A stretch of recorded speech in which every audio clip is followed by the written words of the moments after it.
Hi, I'm Andrew Mashman again. This is the second in a series of videos to do with strategic marketing management for students at CSU Bathurst studying MKT340. This video is about the internal environment, and we previously discussed the external environment. Now we want to understand what's going on in the internal environment of any organisation, business, firm that's going on. The cool thing about the internal environment for any organisation is that it's completely within the control of management. They can hire, fire, reposition, refund, relocate, all of those kind of things. So there's this beautiful, clear element of control, which the external environment doesn't give for you. When we're doing a SWOT analysis, then internal environment informs the strengths and the weaknesses. And we're really looking to understand what our business's strengths are, things that we're good at, things that we can add to value to our consumers and clients, and things that we're maybe not so good at. And as awesome as your business might be, there'll be a list of things that they're not really crash hot at. And so they need to be minimized, because otherwise competitors will exploit you on those. Or, because you've got so much control, you fix them by retraining, rehiring, reprocessing, adding technology, doing all of those kind of things. So firstly, the internal environment of an organisation, often internal environments are measured by their financial success. And while this is a really important measure, it's really just the tip of the iceberg about how does an organisation operate the way an organisation operates. And yes, it might be hitting goals on shareholder returns, profitability, market share, all these nice quantifiable numbers, but is morale good? How do we seek innovation in the business? How do people work together to create better value for customers? How is the customer journey mapped out across the organisation? There's a range of things you should be looking at beyond financial measures to understand, is this a good firm?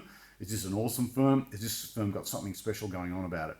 And the particular thing about that is when you're looking at competitors' firms, they might also be hitting the financial goals and doing really, really well. You go, well, yeah, that looks really good. We should be like that. But why do we need to be like them? And what is the things that they're doing? And I would say in today's environment of competitive advantage, processes and people have a massive capability to provide strategic or sustainable competitive advantage for an organisation. So that's what we need to know about our own firm. Then we can understand it about other firms as well to do that.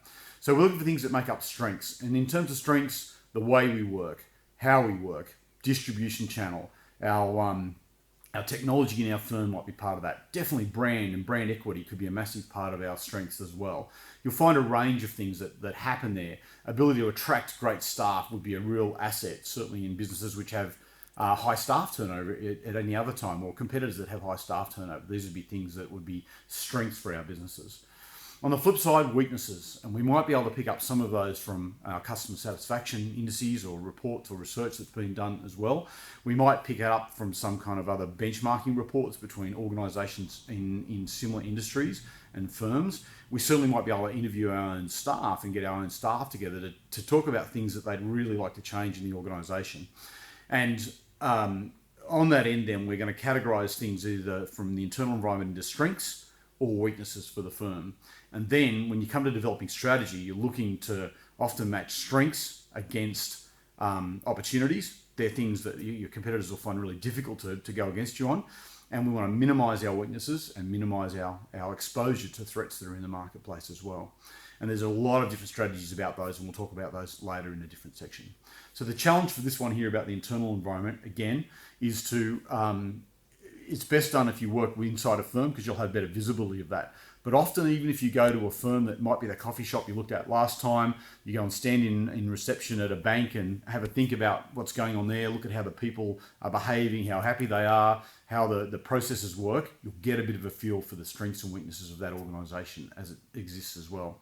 So the challenge for this one, again, is to find an organisation, do a kind of an analysis or a précis of what is that organisation like, what do you think they're really cool at and good at and strong at, and what things do you think, if you were their MD or CEO, would you change for that?